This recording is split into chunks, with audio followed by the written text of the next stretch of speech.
नमस्कार, हम Awadh Upadhyay Awadh express news channel से। जैसा कि आज मैं आया हूं जिला आजमगढ़, जो आलोक मौर्य ज्योति मौर्य का इस समय चर्चा सुर्खियों में है, पूरे हिंदुस्तान में है। ज्योति मौर्य के करनी करतूत से सारे हिंदुस्तान में गंदा माहौल फैल चुका है और जिससे सारे कछवल के ग्रामवासी बछवल ग्रामवासी के लोग सर्वे करने आया हूं। यहाँ के लोगों ने क्या कहा कि भैया हम लोग अब कुछ बोलने के लिए जो है हिम्मत नहीं रह गया। क्यों?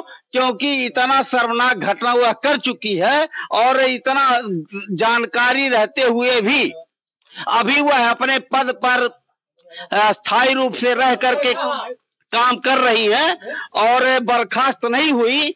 इसी मैटर से संबंधित मैं जानना चाहूंगा सारे ग्रामवासी बछवल के क्या कहना चाहते हैं, कैसे वारदात हुआ, क्यों हुआ और इसकी शुरुआत कैसे हुई, कब तक क्या मामला है। चाचा जी बताइए कैसे क्या हुआ। ऐसा है कि जो ज्योति मौर्य है, आलोक मौर्य, ये दोनों की शादी हुई। दोनों पढ़ाई पीरियड में थे। आलोक मौर्य नौकरी पा गया था, ज्योति मौर्य नौकरी नहीं पाई थी। ये दोनों की शादी हुई। शादी में हम लोग बारात भी गए थे।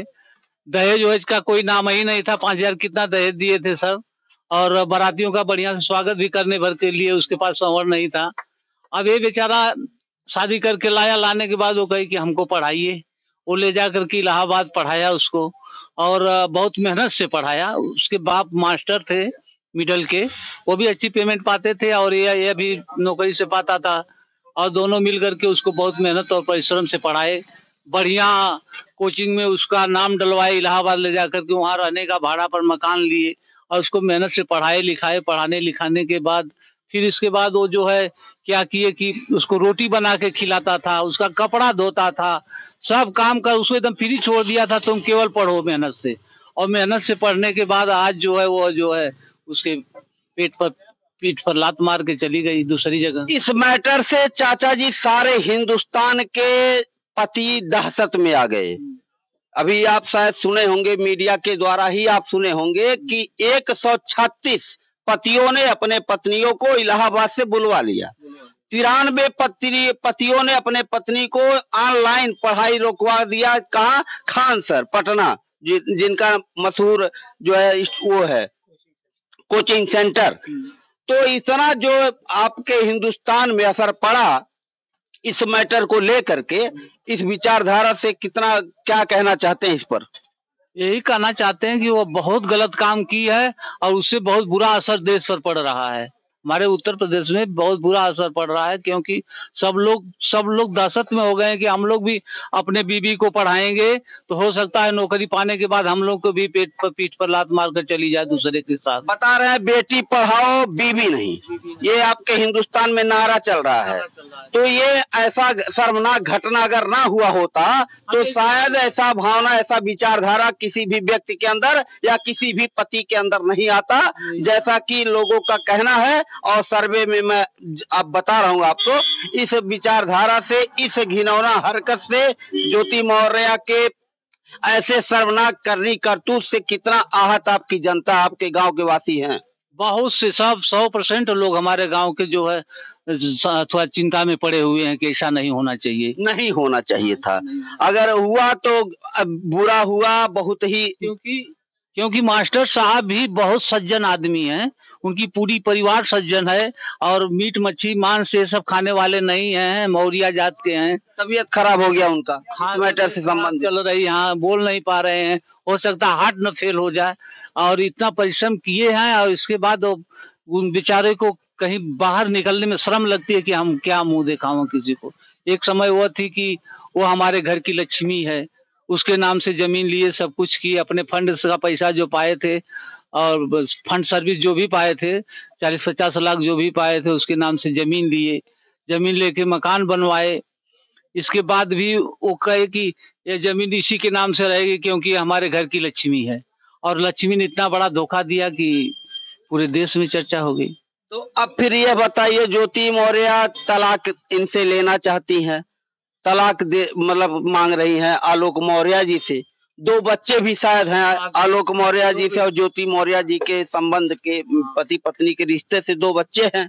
2 बच्चों के साथ 2 बच्चों का भी ये जो है निवाला छीन ली, ममता भी खत्म कर दिया इन्होंने। और एक मनीष दुबे है, वह उसके वो भी अपने पत्नी को छोड़ करके शायद कई पत्नियों को रखा है। वह जो है उनकी पत्नी का लांछन है अपने पति पर कि मनीष दुबे भी कई जो है औरतों से संबंध है उनका। ये प्रकरण का सुधार कैसे होगा? अब ये इसका सुधार होगा कि नहीं होगा आपके विचारधारा से? नहीं, सुधार तो होना चाहिए, सुधार तो होना चाहिए। अब जैसे वो अब उसके लायक नहीं है। क्या आलोक मौर्य रख लेंगे अब उनको? नहीं रखेगा, आगे कैसे रखेगा जब वो 10 लोगों के साथ जब किसी के साथ वो अपना काम गंदा काम कर रही है तो कैसे रखेगा? अगर अब ज्योति मौर्य माफी मांग करके आना चाहे तो क्या आलोक मौर्य उनको स्वीकार कर लेंगे? तो उनका विचार जो करे।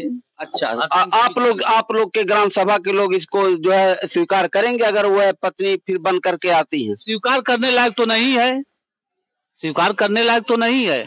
अब उनका आलोक का जो विचार करे, जैसे वो स्वीकार करने लायक नहीं है।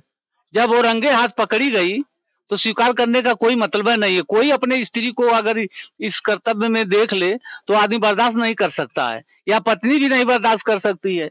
वही आलोक मौर्य अगर किसी दूसरे के साथ उसका संबंध रहता तो उसकी पत्नी बर्दाश्त करती? नहीं करती। जैसा कि बछवल ग्रामवासियों का कहना है कि अगर ज्योति मौर्य माफी भी मांग ले तो भी हम उन ऐसे औरत को स्वीकार नहीं करेंगे जो इतना घिनौना हरकत करके बैठी हुई है और पूरे हिंदुस्तान के पतियों को दहशत में डाल दी और गंदा में माहौल करके रख दी है ज्योति मौर्य ने, जैसा कि चाचा जी का कहना है। क्यों चाचा जी? नहीं, सही बात है, सही बात है। मान लीजिए माफी मांग ले वो आलोक मौर्य जी की, फिर वाइफ बनना चाहे, फिर उनके साथ रहना चाहे, तो इस पर आप लोग का क्या राय रहेगा? कि हम लोग से निगाह से तो उतर गई है, गांव के निगाह से उतर चुकी है, समाज के निगाह से उतर चुकी है वो। और दूसरी बात जो है, जो अपने बच्चों का नहीं हुई, जो अपने पति की नहीं हुई, तो दूसरे पति की कैसे हो सकती है? और इतने महान पद पर पहुंच करके सारे हिंदुस्तान को गंदा मैं करके रख दी है और सारे पतियों का विश्वास इन्होंने तोड़ दिया। और कितना जो है पतियों का विश्वास टूटने के नाते कितने स्त्रियों का भविष्य अंधेरे में पड़ गया, इस बात पर कितना आहत है। अब अपनी विचारधारा को रखें। बहुत बहुत चिंताजनक बात है और ऐसा उसको नहीं करना चाहिए। जो वो कर चुकी है वो नहीं करना चाहिए, क्योंकि उसके साथ उसकी परिवार बहुत कुछ की है। कोई कर्तव्य बाकी नहीं लगाई कि जो न उसके साथ की हो। उसको हर व्यवस्था दी है, हर चीज की व्यवस्था दी है। और इसके बाद नौकरी पाने के बाद उसको तो और शौक से रहना चाहिए। अगर उसको यह शंका थी या मतलब लज्जा थी कि हमारा पति सफाई कर्मी है, तो उसको कोई बिजनेस करा दे। तुम्हारे पैसे की तो कमी है नहीं, कोई बिजनेस करा के सेट बना के बैठा देती। अगर ऐसा काम नहीं, पत्नी जो है पति जो है चाहे लंगड़ा हो, चाहे लूज हो, चाहे कुछ भी हो, औरतों का देवता होता है। पति परमेश्वर होता है हिंदू धर्म के हिसाब से, परमेश्वर होता है, देवता के रूप में उसको माना जाता है। अगर पत्नी सही है तब, सही है, चरित्रवान है तब। बाकी ज्योति मौर्य वर्ता है तब। बाकी ज्योति मौर्य ऐसी पत्नी नहीं, पतिव्रता यह पत्नी नहीं बन पाई। यह चारित्रिक जो है दोष लग चुका इन पर और घिनौना हरकत इन्होंने कर बैठा और सारे जो है हिंदुस्तान को गंदा मैं करके इन्होंने रख दिया। इसी विचारधारा से आप कहना चाहते हैं? यही है और क्या है। जैसा कि बछवल ग्रामवासी का कहना है कि अगर आलोक मौर्य की पत्नी आती है तो हम लोग तो स्वीकार नहीं करेंगे उनके करनी करतूत को लेकर के। बाकी आलोक मौर्य जी के विचार पर है, रखना उनको है। अब उनके विचारधारा पर डिपेंड है, रखेंगे कि नहीं रखेंगे। और दूसरी बात, और यहाँ के ग्रामवासियों का यही कहना है कि ऐसे पत्नी किसी भी घर में भगवान ना दे, जैसा कि यहाँ के लोगों का कहना है। सारे हिंदुस्तान को गंदा मैं करके ज्योति मौर्य ने रख दिया। अवध एक्सप्रेस न्यूज चैनल से अवध उपाध्याय। जय हिंद, जय भारत।